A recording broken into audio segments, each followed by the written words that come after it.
Okay, so I think we should get started now. So first, welcome everybody to this session on change management, and we have 4 papers here today, which I think are all very interesting. So I'll be interested also to see the video presentations in a few minutes. And these papers are covering different aspects of change management, but I think there is a common thread. The first paper will be looking at essentially a methodology to identify and address improvement potentials in communication processes of distributed product development and initial approach. And I think the connection to the theme here is that we're looking at essentially changes in the communication systems within an organization. And this is going to be presented by Katharina Duehr. The second paper is looking at a modeling approach for modeling linkages and dependencies in products to help trace engineering change effects through those products. And this is going to be presented by Robert Wilms. The third paper is looking at a natural language processing approach to categorize and classify engineering change requests. And that will be presented by Alexander Keuper. And the final paper will be looking at applying axiomatic design principles to define some metrics for measuring the flexibility and changeability of product architectures, and also looking at some guidelines for embedding flexibility and changeability. And this will be presented by Lukas Block. So again, I'm looking forward to see the videos, and I hope we'll have a good discussion afterwards. If you do have comments or questions as the videos go along, please do note them down in the session chat, and we'll pick up on those after the presentations finish. Okay, thank you. So Dario, please could you start to play the video?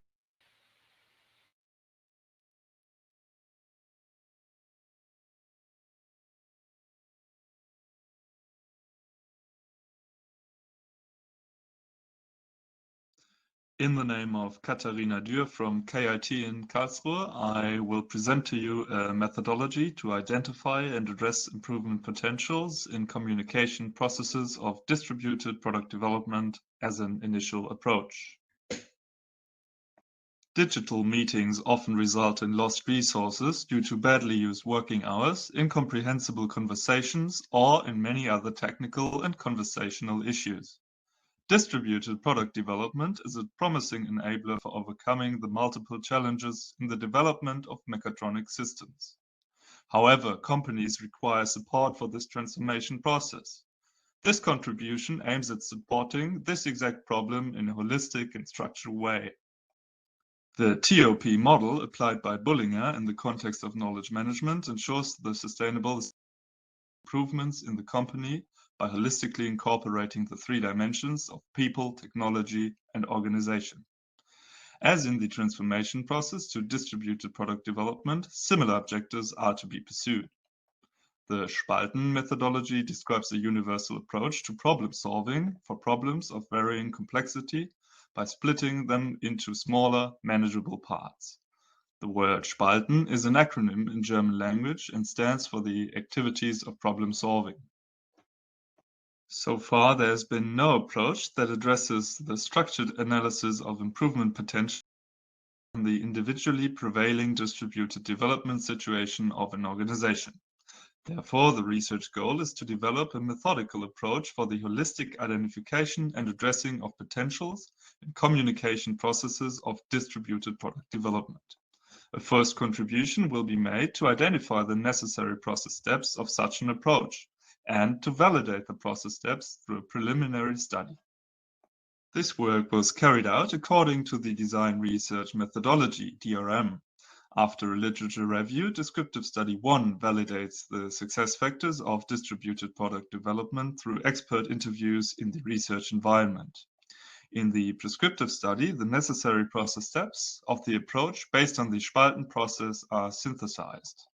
The process steps are finally validated in the descriptive study 2 through implementation in the research environment of a company that produces machine tools based on several quantitative surveys and qualitative feedback.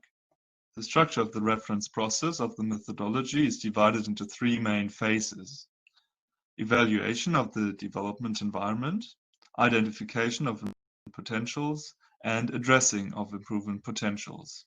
Behind each phase, there are one or more process steps that need to be carried out to achieve the goal of the respective phase. Some of the results of the application in the research environment will be introduced in the next slides. To identify improvement potentials of communication, 8 semi-structured interviews were conducted, resulting in the following insights. As frustration arises due to connection problems, meetings become more stressful.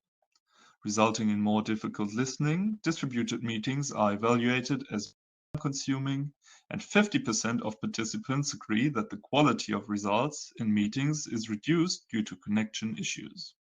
Based on the prioritization of improvement potentials, measures could be derived and prioritized with the involvement of employees in a workshop and clustered according to the TOP dimensions to design.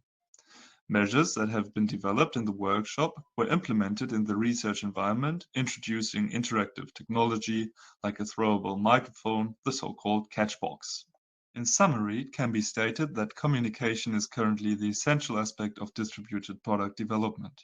The methods for individual process steps were selected and implemented after reviewing the existing development environment. In the last step of the validation, it was shown that the implementation of measures can only be successful if the measures are identified under the awareness of TOP dimensions. A validation of the process steps of the modular applicable methodology in a first preliminary study verified the successful application. Over 80% of the employees have increased frustration due to connection problems in distributed meetings. The biggest improvement potential for the research environment was the improvement of audio quality in large rooms. The next step to achieve the overall long-term research goal is to extend the modular approach consisting of several process steps with methods how each process step can be carried out. Therefore, the integration of the TOP dimensions need to be considered holistically. During some workshops, it turned out that the low level of efficiency of some distributed activities led to the assessment that not all development activities were equally suitable for distributed execution. This observation will be investigated in the following research activity.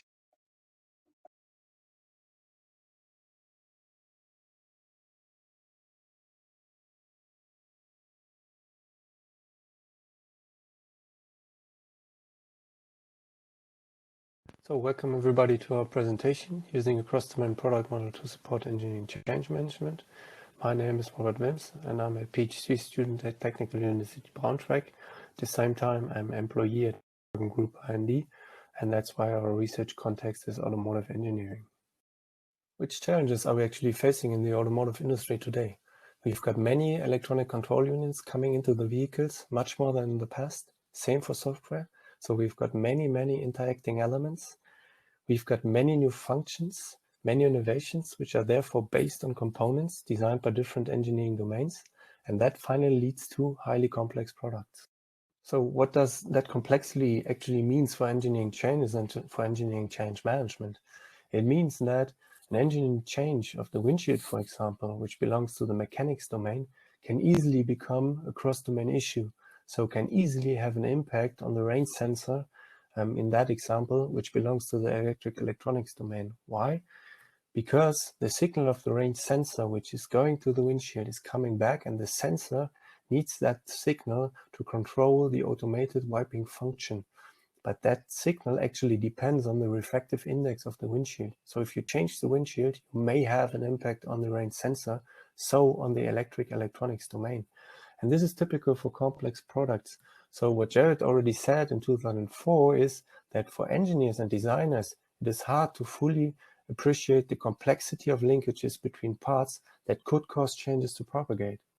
So what can you do to support engineering change management of complex products? As Jared stated in 2004, the key issue in any proposed method or tool to support engineering change management is the development of an accurate and appropriate product model. And developing models of greater detail could prove extremely beneficial in the evaluation of engineering changes. So that's what we did. We derived an integrated PCM, and our approach integrates product functions as customer perspective on the product, components designed in different engineering domains which actually realize these functions, different component linkage types between the components, which can indicate Specific or cross-domain interaction is required in case of an EC. Change propagation data from previous projects, as well as different products to assess propagation across the product portfolio, which can easily happen if you're a car manufacturer. And finally, additional information for the EC process. All of that in one consistent model. At our ECM product model, we chose a model-based systems engineering approach. What do you need for model-based systems engineering and for a system model or product model in model-based systems engineering? You need a modeling language, software or tool, and a modeling method. The modeling language, which is a de facto standard in model-based systems engineering. As tool, we chose Enterprise Architect, which was available in our industrial and scientific context. And the modeling method we had to define because it has to be appropriate for engineering change management. And that's what we did in our paper with the ECM process we have, which leads you to the ECM product model. So to create the ECM product model, you use the ECM process, which is on the left here. It has got 4 phases: derive, allocate, link, and analyze. Going through these phases, you create a functional and a structural view of the product.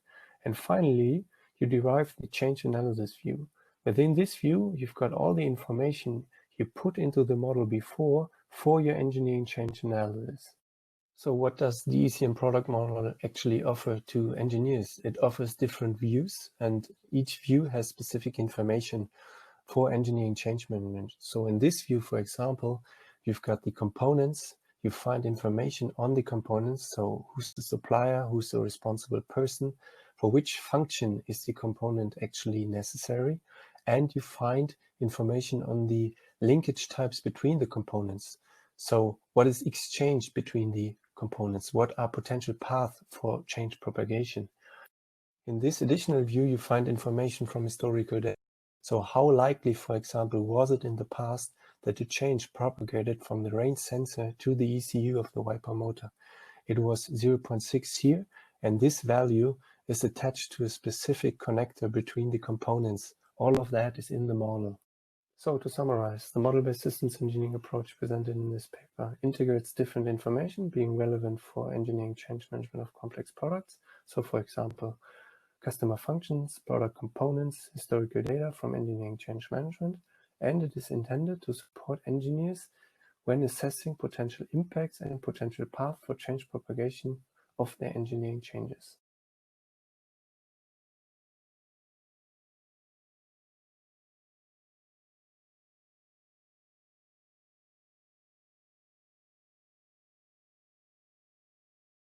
Welcome to the presentation of our paper, Derivation of Description Features for Engineering Change Request by aid of latent DIRICHLET allocation. My name is Alexander Keuper, and I will guide you through this presentation. The engineering change process becomes more and more relevant in the VUCA world due to increasing uncertainties and dynamics. To stress this point, I brought you some numbers from a study which shows that 25% of development capacities are used for the processing of engineering changes. But not all of this work is necessarily effective, which is shown by the second number, which says that 72% of engineering changes are classified with low importance in retrospect. Therefore, the goal of this paper is the development of a description model for engineering change requests to enable an automated engineering change evaluation process in the future. The analysis of related research has shown that there's a research deficit, the absence of approach to derive engineering change request attributes in order to develop a holistic description model. To address this deficit, we propose a 6-step method, where the first part focuses on the development of the description by aid of the LDA algorithm, the latent DIRICHLET allocation. And the second part focuses on the automated classification of engineering change requests as an exemplary use case. In the first step of the method, a systematic literature review was conducted. Therefore, a keyword search in 4 different scientific databases was conducted, and 300,108 search results were identified. Those search results were then narrowed down through title analysis, abstract analysis, and full text analysis to 194 relevant text sections. These text sections are then used as an input for the latent Dirichlet allocation, which is a topic. What it does is it gives me topics which are latently present throughout several documents.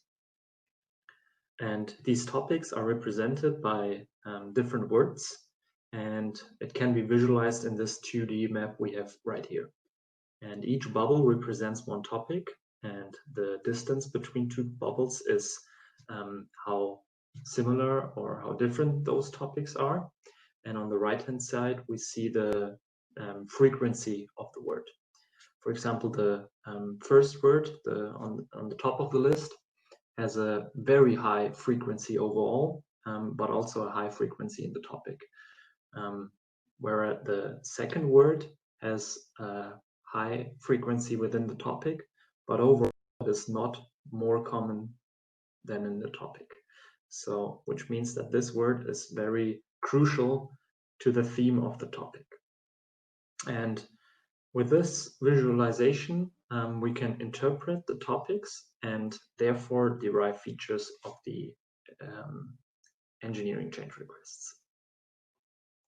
By interpreting the LDA topics and additionally analyzing actual change requests and a subsequent literature analysis, 168 relevant attributes can be identified. And this long list of 168 attributes was then filtered and narrowed down to the 14 most relevant attributes. In the next step, the description model was developed by adding up to 6 values to the attributes and categorizing the attributes into 4 groups. They also can be divided into descriptive attributes. In the last step, I want to show you a possible application of the description model for the automated classification of engineering change requests. Therefore, you have to classify all your old requests. So if a new engineering change request arises, you can calculate similarities between the change requests and the new engineering change requests.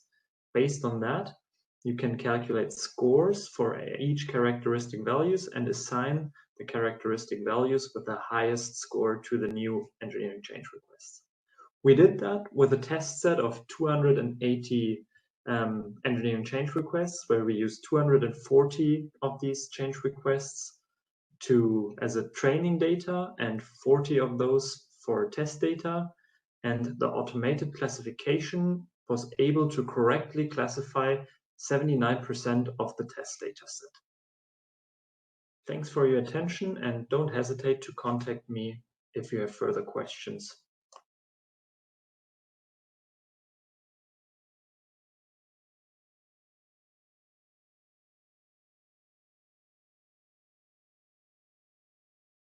Dear ladies and gentlemen, welcome to the presentation of my Design 2020 paper, Guiding Local Design Decisions Towards a Flexible and Changeable Product Architecture. My name is Lukas Block, and I'm a PhD candidate at the University of Stuttgart, researching the development of flexible software and electronic hardware architectures for cars.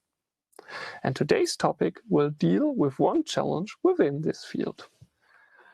Automotive software and hardware design must fulfill a set of functional and non-functional requirements to deliver a safe, legal-oriented vehicle when production starts. Yet, these requirements might change over the lifetime of a series or a product. As such, the design must be adapted through upgrades or hardware upgrades, for example. Ideally, the initial architecture, that is, the decomposition of the system into its elements, supports these adaptations with little effort. This is what we call flexibility, or, if more than little effort is required, changeability. When it comes to architectural design decisions, we have different options to incorporate changeability into an architecture. We can, for example, issue more future-oriented requirements, use a special type of communication middleware, or just add more headroom to our communication bus. The question arises how to guide the different local and global architectural design decisions towards flexibility, which is in fact an attribute that emerges from all these decisions. Within the paper, I used axiomatic design to build up a first understanding of the dependency between the architectural design decisions and flexibility, or changeability. Axiomatic design builds up on two design axioms, the independence axiom and the information axiom. The information axiom states that among different architectures, we should choose the one that maximizes the probability of fulfilling the requirements. Put in other words, let's imagine we have at least a rough estimate of the probability distribution of our future requirements. We can then define the range of these future requirements that we can reach with no or little adaptation effort. And then ranges which are reachable with more effort E0 or even more effort E1. Maximizing these ranges or minimizing the effort associated with these ranges equals optimizing for flexibility. And the level of effort associated with the different ranges stem from a single change in the objectives that then propagates through the different levels of our architecture down to its implementation. As such, each architectural design decision will limit, totally cut, or spread the change in its associated layer. In fact, research in change impact analysis already tells us a lot about how to find and redefine a change propagation matrix to limit or cut change propagation. Thus, I transferred these more general insights to specific guidelines for each of our architectural layers. The result is a table that guides the now localized design decisions towards a more flexible and changeable product architecture. It subdivides system elements into change absorbers, carriers, and multipliers. It states, for example, that multipliers within the system of requirements are well-suited candidates for a more future-oriented setting to prevent a knock-on effect in a high level. This table is just too large to fully present it here.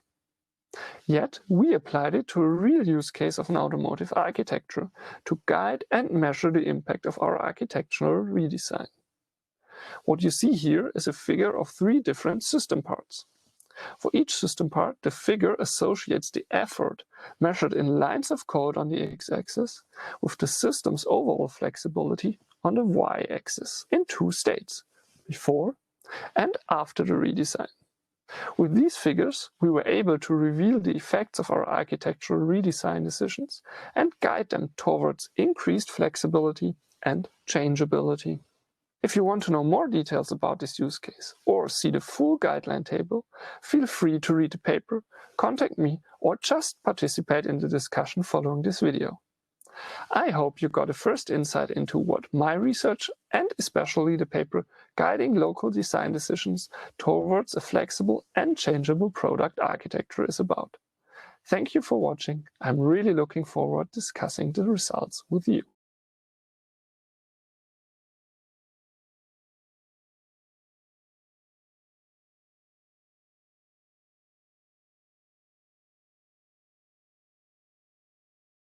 Professor Wynn, we can't hear you. Can you unmute yourself? Hi there. Yeah, thank you for that. So I was just saying that I'd like to thank you all again for these very nice presentations and move on to the discussion segment of this session. So I can see that in the session chat, we've already had a few nice questions as well.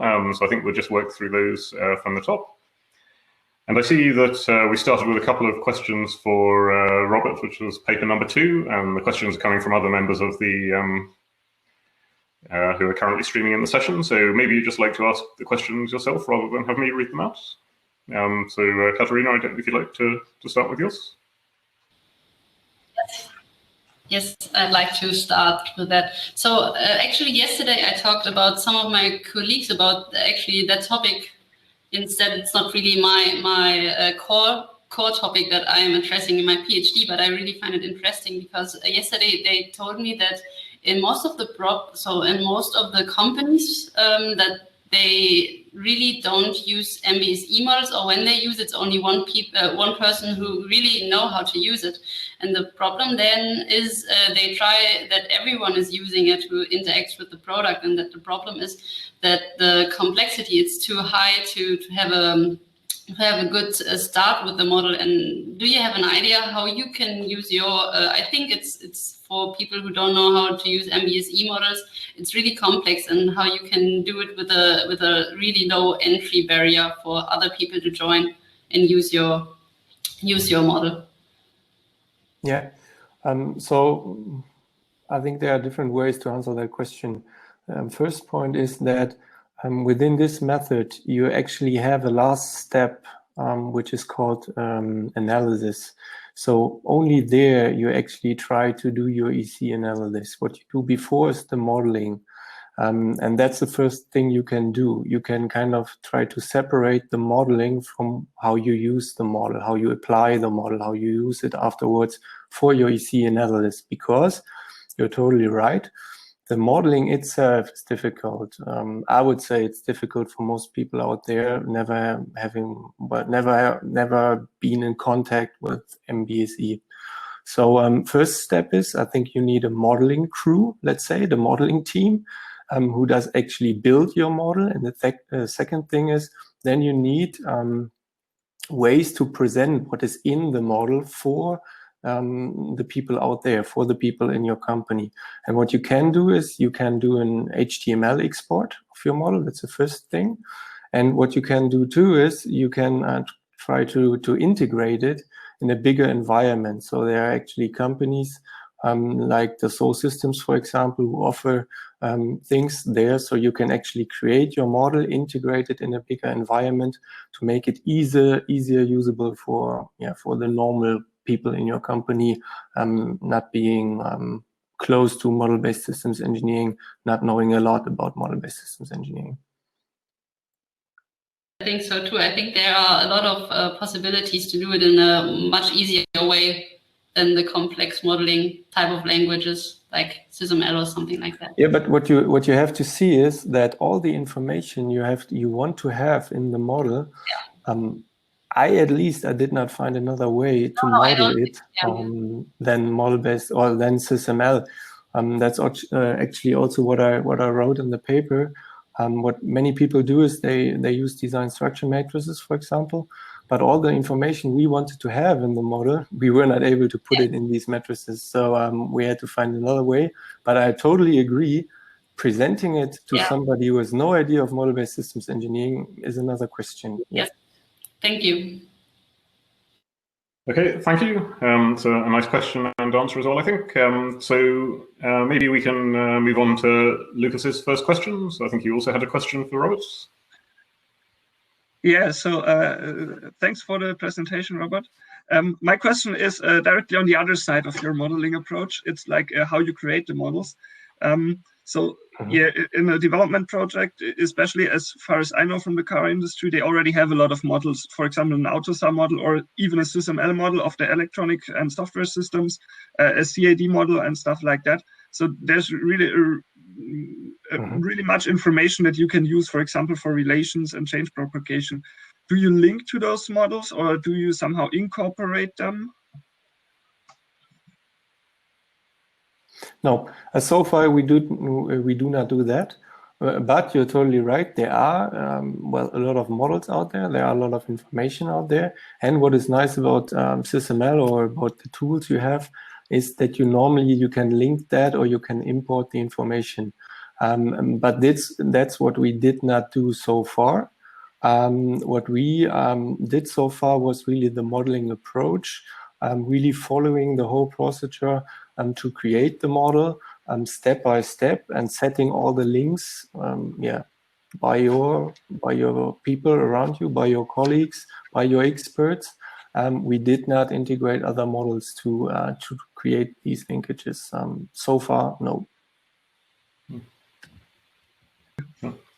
But let's say last comment. The idea about SysML, I mean, you will know that because you actually talked about that, is that you have like a model above other models.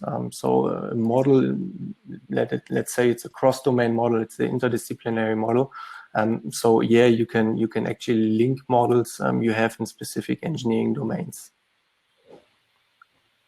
So I asked that if you have done it, I would be interested in how you did it, because for the different discipline, it's always like you have this higher level model, and then you have to link all your other ones, which is an awful load of work. So yeah. Yeah, what you can do, maybe you did that, or you can create matrices normally out of the other models, and then you can import these matrices in your SysML model. But I do not have much expertise about that, if I'm honest. Okay, thank you for the interesting discussion. So we've got quite a few questions stacking up there in the session chat, but maybe I've got one first. So this will be for Katharina presenting the first paper. So one of the things I liked about your paper was the recognition of the human being at the center of the product development effort, and I think that's really important. And I guess in your paper you've raised some important points that affect communication, things like trust and proactivity and that sort of thing. So I just wondered what your thoughts are on how easy it is to elicit that sort of information in a workshop setting, as your method is doing. Yes, so thank you very much. I think my topic is not really so much related to the other topics, but I'd like to ask to participate in the discussion as well. Because I think sometimes there are relationships between how to improve a process regarding a product and how to improve a process to make the collaboration better, to gain the product or to develop the product at the end. So in my opinion, I think it was it really was clear from the beginning on that just a survey is not enough to find out what they really are thinking. And the other point was that you need to try to get people together who have the same standing point in the company, because in one workshop there were more group leaders in it, and then you could see directly that nobody was talking at all at the beginning. So just the group leaders were telling about how they feel and how they embrace the situation at the team. So we needed to separate them at first to get really the biggest insight, to really see how they really think about the collaboration processes in their teams. Okay, well, thank you. I think another point that you made in your paper was that not all of the development activities might be suitable for distributed product development. And I just wondered if you could comment on that a little bit.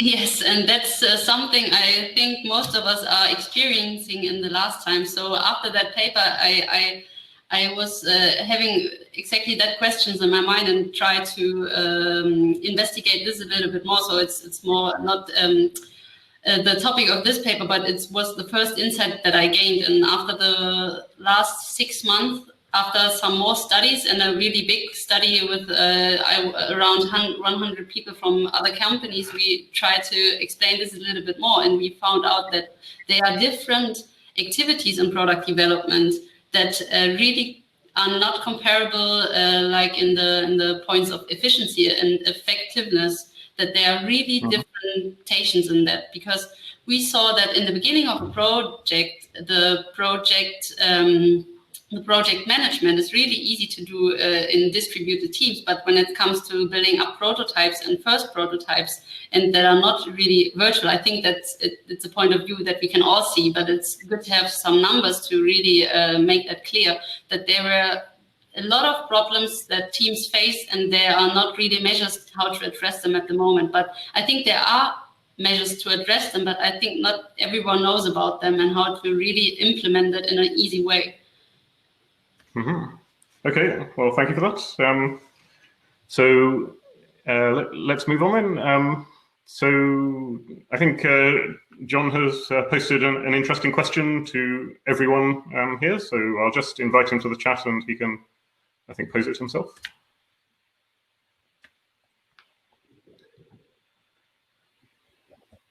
Great presentation. Hi, John. Go ahead, please.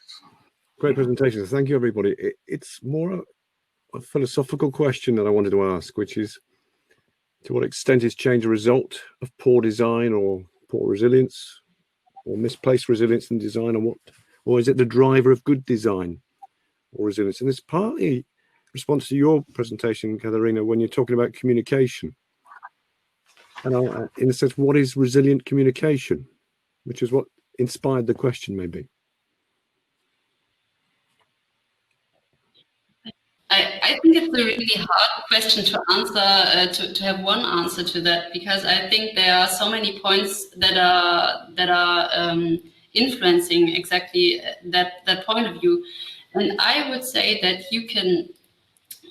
you need to find the core point where that is coming from, and to get this core point, the first point, you will start to improve something to exactly get a good design for your product. Because I think you can start at different points in the process. If you start from addressing the people and to improve the process organization, or you improve the way you're using tools or something like that, that has everything an impact on your resilience and all your and if your product at the end is really that what you needed to develop at the end. So you need to find the core point where you want to start with that. But I guess if we had resilient communication, we wouldn't need to change it. Yeah, that's a good point. So do any of the others have a response to that question? Yeah, Lukas Block here. Maybe I would question the question itself, maybe, whether there's such a direct link between change and good or poor design in terms of resilience. Because at least if we think about future changes that might happen, so not certainty, but uncertainty, it might also be the case that I think about future possible changes, but it's just not efficient for me to currently implement them in my design. So like it's looking forward, and I say, okay, this might happen, but if it happens, it isn't so bad. It doesn't cost me so much, or the probability is quite low.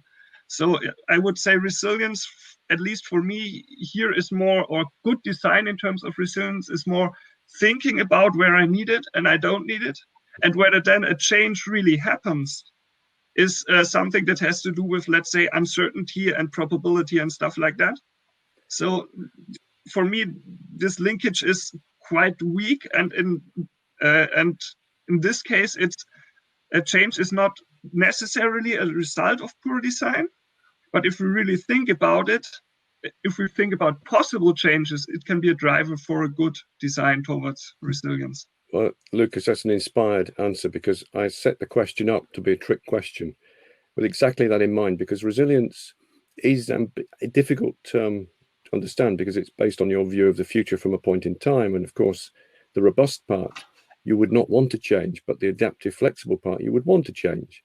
So yeah, you're absolutely right. It's not a good question, but I deliberately set that up. And I hesitated typing it, thinking, well, is it the right question? But you've responded in a way that I think is very helpful. That's good. Any other responses before I disappear from view? Maybe, oh, sorry, you can go. Okay, I just wanted to add that like having flexibility in the product is always, it's good where it's easily possible. So when we're talking about vehicles, for example, and we're talking about updates over the air, so we can add a customer function. Let's say we can add a specific benefit for the customer, and we can implement that without having that much changes in the vehicle, actually in the mechanics part, which are normally really expensive. You can do that, and there it's a good thing. If you've got late changes in the mechanics, this is not going to be that easy for your company. So it depends on the change. Flexibility, you can have that, especially in the software domain, I would say. In the mechanics domain, at some point in the product design process, I think you just have to say, okay, that's it for now, and the next ideas are for the next project. I think that's true. I think it depends partly on your appetite for change, or the difficulty of change as to your decisions on resilience. So I think the two terms are inextricably linked. To come back on Lukas on that, but I think the nature of that link is more complicated. Okay, well, thank you, John. Thank you. Great question, thanks. Yeah, so I think we're sort of coming to the end of our time. Actually, we have another 15 minutes, so that's great, actually. So I see there's a few more questions that haven't been asked yet in the list, and I got a few of my own as well.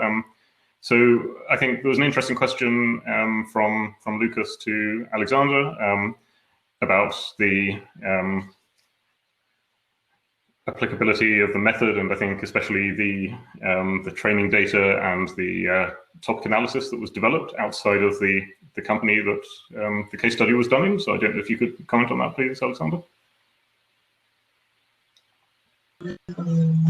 Yeah, you're completely right. The use case was conducted within one company, and for the small test set we had there with only 280 engineering change requests, I would not say that you could use that model, transfer it to another company, and be able to classify their engineering change requests in a good way.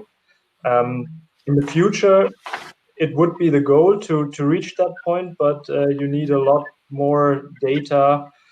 So as you mentioned, you might have different terminology in different companies.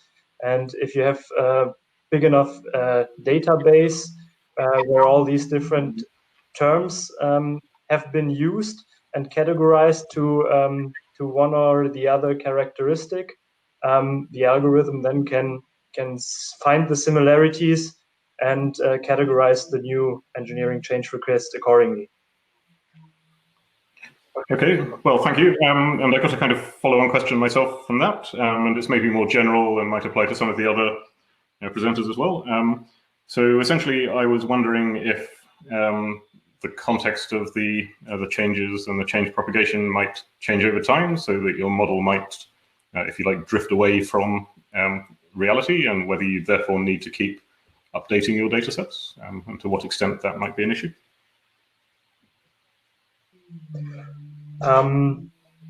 It's a good point. I think it's something you definitely should keep an eye on, and maybe incorporate it with a factor that older change requests have a lesser influence on the classification of new ones. But at least in the use case we were looking at, the products, even though they changed over time, the general product structure stayed basically the same. So if you had a change request in the area of one module, the effects on other components, on cost, on teams which are appointed to that change were similar and comparable. Okay, well, thank you. And Robert, I just wondered about your thoughts on the same point. So whether your models might need to be updated over time, and how much they might drift away from.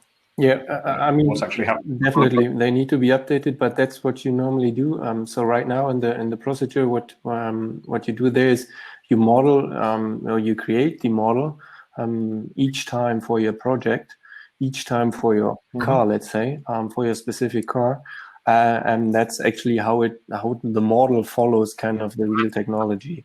So since you're going through that procedure, you're always following the technology. But since we have got some historical data in the model too, there you actually have to pay attention. If your transformation in technology is too big, your results, your analysis from the historical data are not going to be suitable for your future ECM model. So there you have to pay attention a little bit and do some transformation. But so far that did not have or that hadn't been a problem yet. So change was not big enough, I think. Okay, thank you. Yeah, so I've also got a question for Lukas, and please all feel free to jump in with your own questions as we go along. But my question is, firstly, that I really liked your approach to developing a conceptual model and having a strong theoretical basis for your definitions and your measures. And my question was about the unit of the measure. So your flexibility and changeability are defined in terms of bits of information or bits of information per line of code. So I wondered if there's a possibility to somehow transform that into a measure that might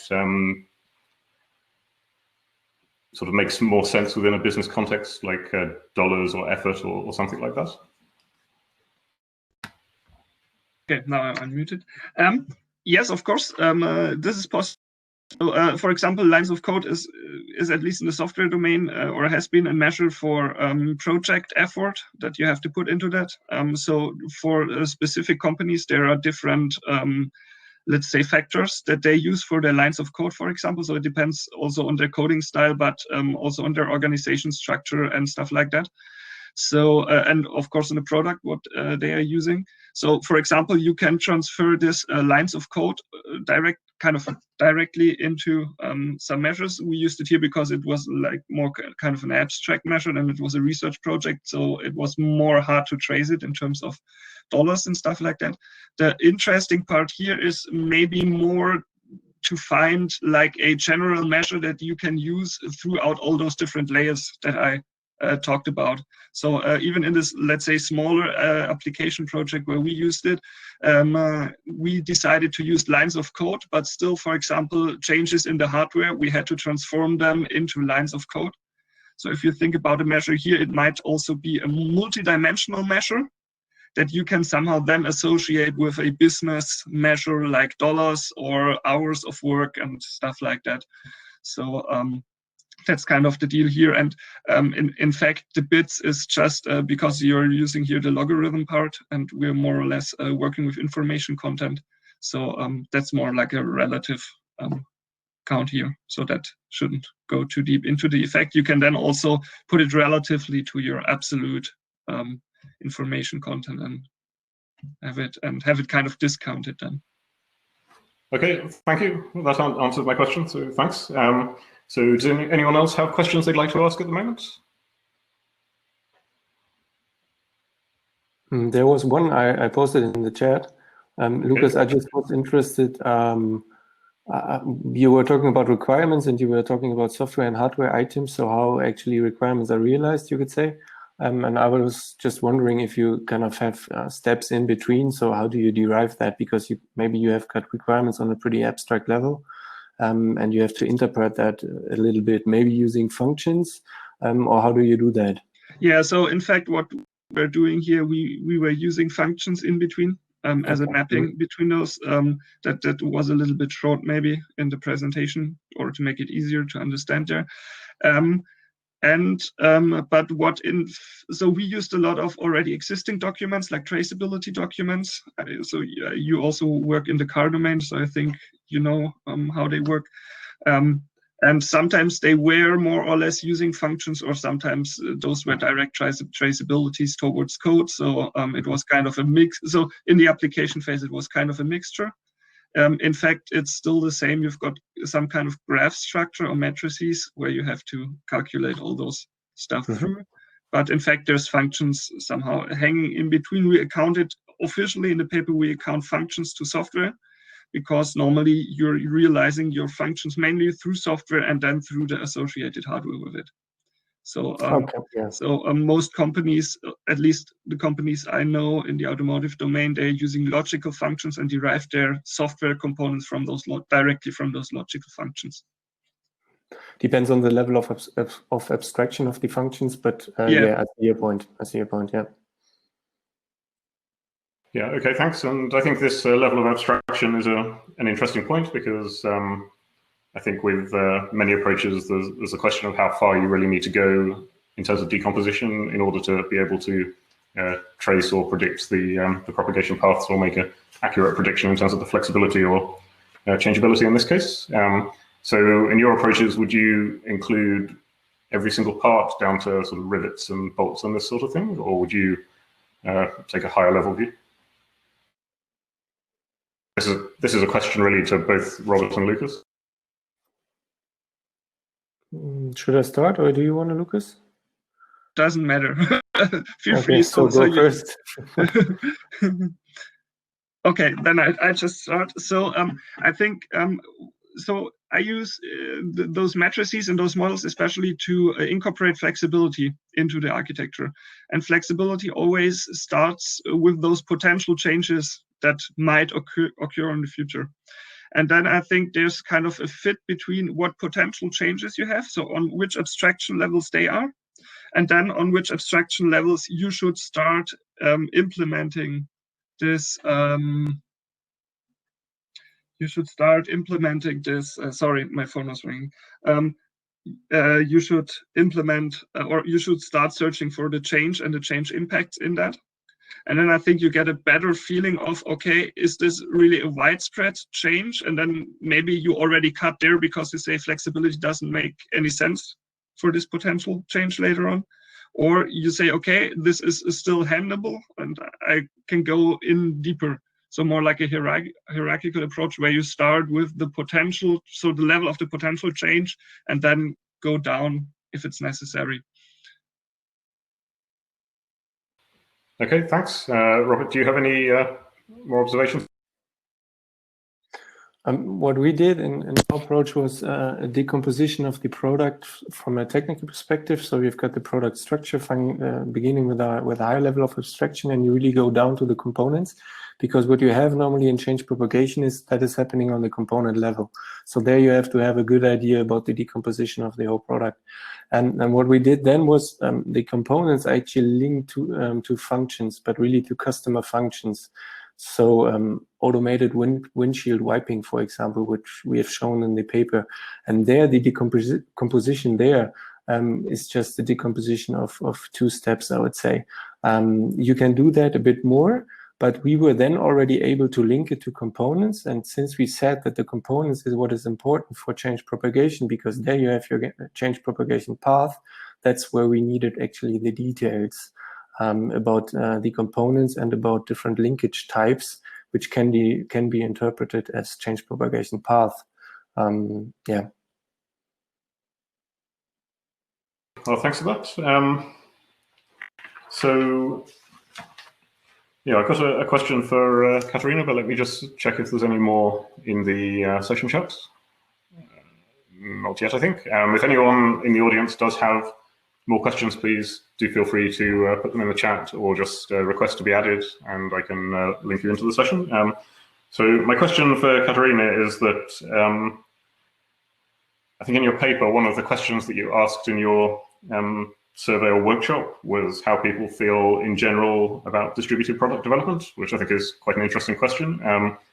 And you didn't really discuss it that much in the paper, probably because of length limitations, but I wonder if there's anything you could add on that now. That's of course a really interesting question also for me, and I think one of the biggest takeaways for me was I had a gut feeling that's exactly like that, because there were a lot of young people who really started their professionals in the last 5 years, and they really hadn't any problems for the virtual collaboration between the different departments. But when there was one person who really was like he was just like, I'm not used to it, and I don't want to get used to it. And there we had a really big problem, because that was the only person who was not really good with working in a distributed team and not working with virtual tools like we're using today. And that was the point of the biggest problems they had in their team. And then there's the next problem, how to address somebody with that point, because he don't want to hear that he is the problem of the whole problems in their communication processes. So that was, I think, one of the biggest takeaways that I had regarding this. Okay, thank you. And of course, it's an interesting topic, and we've all got used to working in distributed teams, I think, since the paper was written. So certainly topical now. So I've got a question for Alexander, and this is about the accuracy of your method. So I think you mentioned that with your training data set of 245, was it? Approximately 245 engineering change requests, you got a classification accuracy of about 79%. which is pretty good, but still leaves 21%, I guess, not classified. And you mentioned earlier that if you had more data or analyzed more data, then that could probably be improved. And my question to you, I guess, is how high does that accuracy need to be for this sort of system to be useful in practice? And is 79% there already, or does it need to be higher? It depends a bit on how you want to proceed with the visualization. One approach we're looking at is to basically give the engineer who wants to do the engineering change request to give him an immediate feedback on similar engineering change requests in the past, and give him a forecast what it might lead to, what costs it might lead to, what other components might need to be changed. And then our theory is that many changes will not even be submitted, because the engineer then already sees, okay, my change request will have many other connected changes, and it's not worth it. And that's one approach. The other approach is to go for a fully automated engineering change process, where the engineering change request will be automatically classified, automatically assigned to a team of engineers. And I think for the first approach, you don't need 100% accuracy, maybe a bit more than 80%, but if you come close to 90, 95%, that would be good enough to give a tendency what cost and what other changes might be related to that change. But if you want to go for a fully automated process, you need an even higher accuracy. Okay, thanks for that. So I guess a fully automated can be difficult, but I certainly agree with your points. So thanks for that. And Lukas, I think you had a question. Just a small follow-up to what Katharina said previously with the person who had a little bit of problem with distributed work. Was it more of a technical issue, so like a fear of IT or using it, or because this person was maybe a little bit older and didn't want to learn it? Or was it more of a social challenge, like, okay, if people are not sitting next to me, I cannot communicate in the way how I used to? I think it was a combination of both, or I think not only these two factors. I think there were a lot more of them. And I think the biggest problem for this person was that he saw, normally he was one of the seniors who was asked about a lot of topics that the young people don't know about. And now this position changed for him. So he was now in the position to ask the younger people to help him with just easy things for them, but it was not that easy for him. So I think that was the change of position, the biggest problem for him, where his personal point of view changed for I'm a really important member of the team, and I'm the person who can help somebody, and now he's the person who needs to be helped. That was the biggest problem in this point of view. But I think that's really changing from people to people, from person to person in this case. But okay, that's an interesting insight, that this also changes positions in teams, and not only like I have to reorient and have different competencies. Yeah. Yeah. Okay, well, thank you for that nice question and the answer. So I'm sure we could continue this discussion for quite a while. I think it's been a really good discussion and some nice papers presented. So I'd like to thank everyone for participating. And I've just been reminded that the closing session is actually about to start on the main stage. So we should wrap up and finish. Thanks again, and I hope you enjoy the rest of the conference. Thank you very much. Thanks. Bye-bye. Bye. Thank you. Bye. Bye.